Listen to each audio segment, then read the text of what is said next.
Hey guys, कैसे हैं आप सभी। Welcome to my channel. और आज का वीडियो काफ़ी खास होने वाला है, खासकर मार्वल फैंस के लिए, क्योंकि आज हम बात करने वाले हैं मार्वल के सबसे खतरनाक विलन डॉक्टर विक्टर डूम की। देखेंगे कि कैसे उसका जो है फेस जल चुका था और कैसे उसकी माँ की मृत्यु हुई थी और भी बहुत सारी चीज़ें हैं। तो चलिए, वीडियो काफ़ी इंटरेस्टिंग होने वाली है, वीडियो को शुरू करते हैं। तो डॉक्टर विक्टर डूम का जन्म लेटवेरिया नाम के एक फिक्शनल कंट्री में होता है, यानी कि एक काल्पनिक देश में होता है। और उसकी माँ का नाम सिंथिया था, जो एक सॉसरस थी, यानी कि एक जादूगरनी थी। और उनके पिता एक डॉक्टर थे जिनका नाम वर्नर डूम था। विक्टर के माता पिता एक जिप्सी थे जो इधर उधर भटकते रहते थे, और उनके माता पिता पर काफ़ी दबाव भी डाला जाता था लेटवेरिया के रूलर्स के द्वारा। तो अब हम देखेंगे कि कैसे विक्टर की माँ की मृत्यु हो जाती है। विक्टर की माँ की मृत्यु इसलिए हो जाती है क्योंकि उसने मेफिस्टो यानी मार्वल के भूतों के देवता से एक डील किया था। बेसिकली काली जादुई शक्ति का डील किया था, जिससे वो अपने ट्राइब को बचा सके, प्रोटेक्ट कर सके। हालांकि वो पावर उसके आउट ऑफ कंट्रोल चला जाता है, जिसके कारण उसकी जान भी चली जाती है और वो अपने ट्राइब को प्रोटेक्ट नहीं कर पाती। और मेफिस्टो उसके आत्मा को अपने पास रख लेता है। और कुछ टाइम बाद विक्टर के पापा जी की भी मृत्यु हो जाती है, जिसके बाद विक्टर पूरा पूरा अकेला हो जाता है। खैर, विक्टर एक इंटेलिजेंट साइंटिस्ट था और उसकी इंटरेस्ट जो था मैजिक में भी काफ़ी ज़्यादा जा रहा था, क्योंकि वो मेफिस्टो से अपनी माँ की आत्मा को छुड़ाना चाहता था। वो मैजिक और साइंस दोनों को एक साथ पढ़ने लगा था, और इसी कॉम्बिनेशन के कारण वो मार्वल का सबसे खतरनाक विलन बन जाता है। अब वो अपनी फर्दर स्टडीज़ के लिए यूनिवर्सिटी चला जाता है, जहाँ पर उसकी मुलाकात रीड रिचर से होती है, जो कि फ्यूचर का मिस्टर फैंटेस्टिक है, जिसको आपने फैंटेस्टिक फोर मूवी में देखा ही होगा।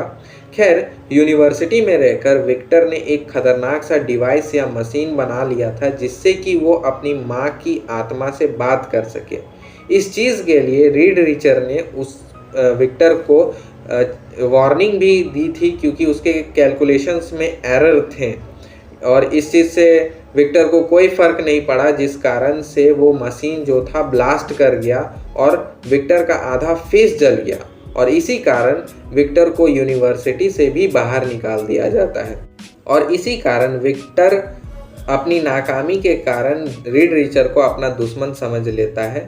खैर, विक्टर और रीड रिचर के बीच में जो भी दुश्मनी थी या जो भी टकराव था, इसे किसी और वीडियो में एक्सप्लेन किया जा सकता है। अगर आप चाहें तो कमेंट ज़रूर कीजिएगा, मैं वीडियो ज़रूर बनाऊंगा।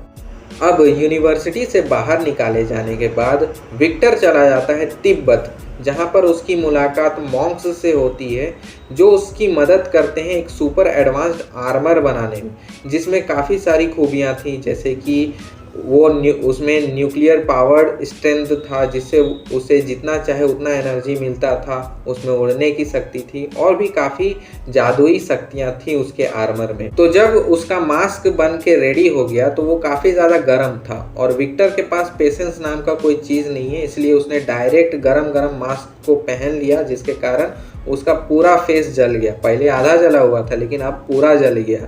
और इसीलिए शायद वो अपना मास्क को अपना फेस से उतारता नहीं था, क्योंकि उसका फेस पूरा जला हुआ था। अब जब विक्टर काफ़ी ज़्यादा पावरफुल हो जाता है तो वो वापस अपने देश लेटवेरिया जाता है, जहाँ की करप्ट गवर्नमेंट को वो गिरा देता है और खुद वहाँ का राजा बन जाता है। और फिर बहुत सारी चीज़ें वो करता है, जैसे करप्शन कम कर देता है, क्राइम कम कर देता है, ये सारी चीज़ें।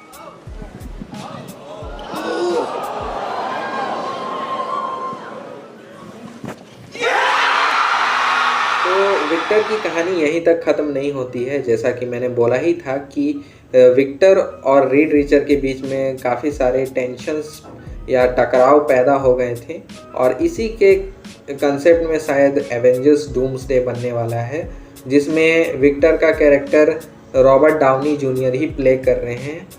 खैर, देखते हैं कि कैसे कहानी आगे बढ़ती है।